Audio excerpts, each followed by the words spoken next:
पंखुड़ी अपनी देहाती सास को लेकर अक्सर काफी परेशान हो जाती थी, क्योंकि उनके इस गांव के रहन सहन और बोलचाल से उसके बच्चों पर बुरा असर पड़ रहा था। और इसलिए एक दिन अपने पति को बोल ही दी, अपनी माँ को कह दो मेरे बच्चों से दूर रहे, वरना अपना बोरिया बिस्तर लेकर गांव चले जाए। पर एक बार ऐसा कुछ हुआ जिससे पंखुड़ी की आंखें खुल गई और उसे अपनी गलती का एहसास हो गया।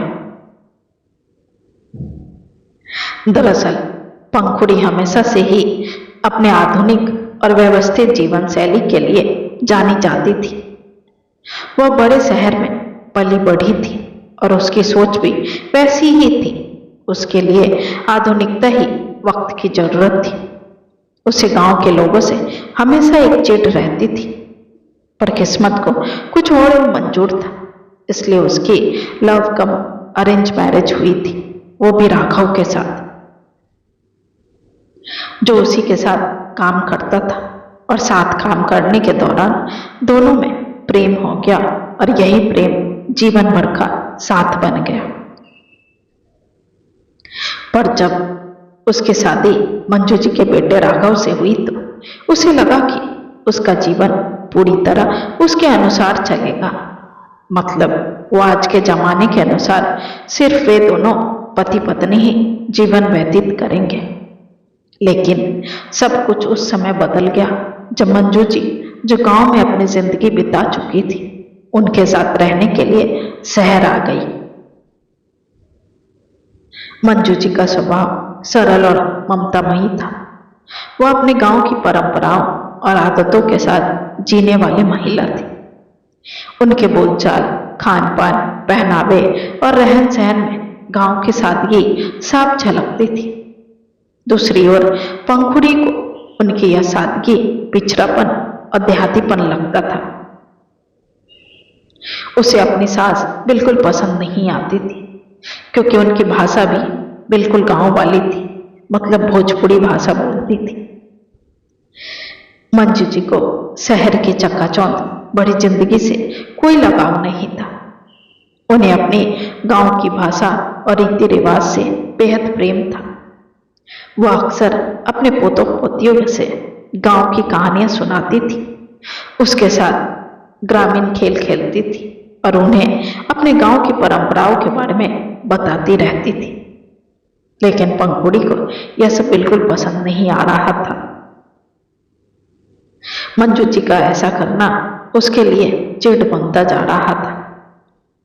इसलिए पंखुड़ी ने एक दिन गुस्से में कहा, राघव, तुम अपनी माँ को समझा दो। वह हर समय बच्चों के साथ गांव की भाषा में बात करती है, जो मुझे बिल्कुल पसंद नहीं आता है। इससे बच्चों की बोलचाल पर बुरा असर पड़ रहा है। हमें उन्हें अंग्रेजी और सही हिंदी सिखानी चाहिए, न कि उनकी ये देहाती बोली। राघव अपनी माँ और पत्नी के बीच फंसा हुआ था। वह अपनी माँ का सम्मान करता था, लेकिन अपनी पत्नी की बातों को भी अनदेखा नहीं कर सकता था। उसने पंखुड़ी को समझाने की कोशिश की। पंखुड़ी, माँ अपने तरीके से बच्चों को अपनी संस्कृति और जड़ों से जोड़ रही है। इससे बच्चों को सीखने का एक अलग अनुभव मिलेगा। लेकिन पंखुड़ी को यह बात समझ में नहीं आता है। वह अपने बच्चों को केवल आधुनिक और शहर की जीवन शैली में ढालना चाहती थी। उसे डर था कि कहीं उसके बच्चे अपने स्कूल में दोस्तों के साथ ऐसे ही गांव की भाषा न बोलने लगे, क्योंकि बच्चे अक्सर जो सुनते हैं उसी को फॉलो करने लगते हैं। इसलिए पंखुड़ी अक्सर मंजू जी से चिढ़ी चिढ़ी रहती थी। मंजू जी ने पंखुड़ी के मनोभाव को समझ लिया था। वह जानती थी कि पंखुड़ी उनके गांव के तौर तरीकों को पिछड़ा और देहाती मानती है। उन्होंने कई बार खुद को बदलने की कोशिश की, लेकिन उनका स्वाभाविक व्यक्तित्व उनके साथ रहता था। वो रोज सुबह जल्दी उठकर तुलसी को जल चढ़ाती, बच्चों को लोरियां सुनाती और अपने अंदाज में उन्हें हिंदी की पढ़ाई में मदद करती और हिंदी कहानियां सुनाती थी, वो भी अपनी भोजपुरी भाषा में। एक दिन जब मंजू जी ने अपनी पोती नीतू को हिंदी की पढ़ाई में थोड़ी सी मदद कर रही थी तो पंखुड़ी ने तुरंत टोक दिया, माँ जी आप रहने दीजिए, आप इन्हें गांव के तरीके से और देहाती भाषा में पढ़ाएंगी तो इसका भविष्य अंधकारमय हो जाएगा और इसलिए मैं नहीं चाहती हूं कि आप इसे किसी भी प्रकार का ज्ञान दें। पंखुड़ी की ऐसी बात सुनकर मंजू जी का दिल टूट जाता है। उन्होंने धीरे धीरे बच्चों से दूरी बना ली और अपना समय अपने पूजा पाठ और घर के छोटे छोटे कामों में बिताने लगी। हालांकि बच्चों को अपनी दादी का साथ बहुत पसंद आ रहा था। उन्हें दादी की कहानियों, उनके द्वारा सिखाए गए खेल और उनकी सादगी भरी बातें अच्छी लगती थी। नीतू और उसका छोटा भाई रोनित दादी के बिना उदास हो जाता था, इसलिए नीतू ने एक दिन पंखुड़ी से कहा, मम्मी दादी हमें बहुत मजेदार और अच्छी कहानियां सुनाती है, मुझे अच्छा लगता है उनका साथ। अभी नीतू बोल ही रही थी कि रोनित ने भी उत्साह से कहा, हाँ मम्मी वह हमें गांव के बारे में बताती है, हम भी वहां जाना चाहते हैं, प्लीज मम्मी चलो ना एक बार गांव। पंखुड़ी ने बच्चों को समझाने की कोशिश की कि गांव में रहना कठिन होता है और वहां की भाषा शैली उनके लिए उपयोगी नहीं है, लेकिन बच्चे दादी के साथ गांव में कुछ समय बिताने के लिए तरसने लगे थे। एक दिन पंखुड़ी को अपने ऑफिस से जुड़े एक प्रोजेक्ट के लिए गांव जाने का मौका मिला। प्रोजेक्ट ग्रामीण महिलाओं के उत्थान से संबंधित था। जब पंखुड़ी गांव पहुंची तो उसने वहां के जीवन को करीब से देखा। उसने महसूस किया कि वहां के लोग कितने खुश और संतोषी, भले ही उनके पास साधन सीमित है पर खुशी जीवन जी रहे हैं। पंखुड़ी ने देखा कि गांव की महिलाएं अपनी भाषा, संस्कृति और परंपराओं पर गर्व करती हैं। उन्होंने मंजू जी की कही हुई कई बातें याद की। उसे समझ आया कि जो बातें वह देहाती और पिछड़ी हुई समझती थी वे वास्तव में जीवन के असली मूल्यों से जुड़ी हुई थी। उसे आहिस्ता आहिस्ता अपने वास्तविक जीवन का एहसास होने लगा था और आधुनिक सोच के गिरफ्त का भी भान होने लगा था। खैर कुछ दिनों बाद गांव से लौटने के बाद पंखुड़ी के नजरिए में बदलाव आ गया था। उसने महसूस किया कि मंजू जी जो कुछ कर रही थी वह बच्चों को उनकी जड़ों से जोड़ने का प्रयास था। वह चाहती थी कि बच्चे केवल आधुनिक शिक्षा ही न ले बल्कि अपनी संस्कृति और परंपराओं को भी समझे। इसलिए एक शाम पंखुड़ी ने मंजू जी के पास जाकर कहा, माँ जी मुझे माफ कर दीजिए, मैंने आपकी बातों और आपके तरीकों को गलत समझा, लेकिन अब मैं समझ गई हूं कि आपकी शिक्षा और आपका अनुभव हमारे बच्चों के लिए कितना जरूरी है। मंजू जी की आंखों में खुशी के आंसू आ गए। उन्होंने पंखुड़ी को गले लगाया और कहा, बेटा मैं तो बस यही चाहती हूं कि मेरे पोते पोतियां अपनी जड़ों से जुड़े रहें। आधुनिकता अच्छी है लेकिन अपनी मिट्टी को भूल जाना कभी सही नहीं होता बेटा।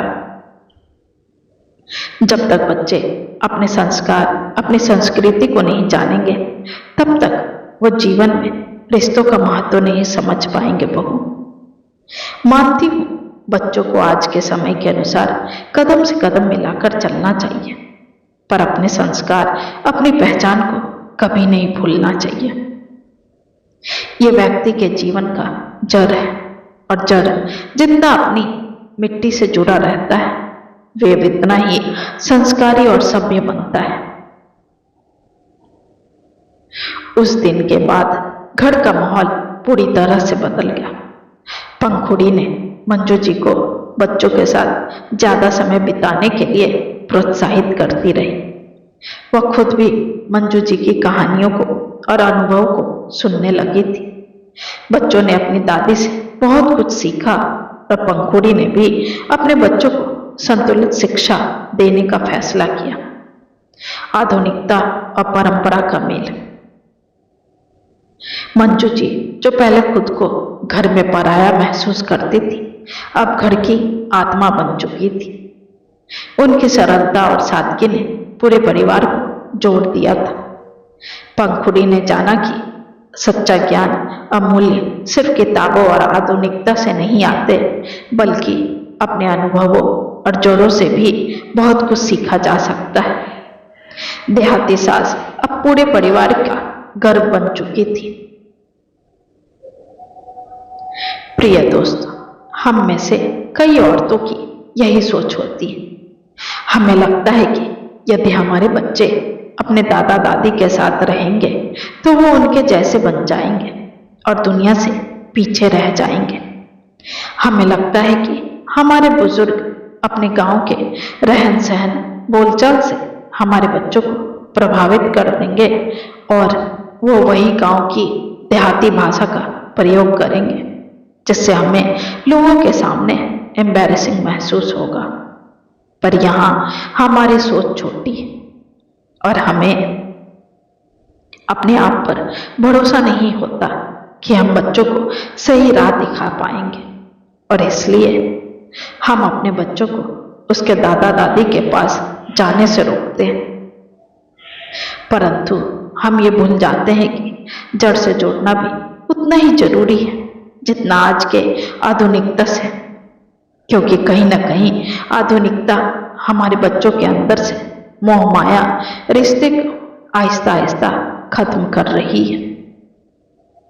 और अगर ऐसा ही चलता रहा तो वो दिन दूर नहीं जब हर घर में सिर्फ बुजुर्ग अकेला रहेगा। इसलिए अभी से आँख खोलने की जरूरत है और अपने बुजुर्गों का सम्मान करें, उसके साथ बच्चों को समय व्यतीत करने दें, उन्हें रोक टोक नहीं करें।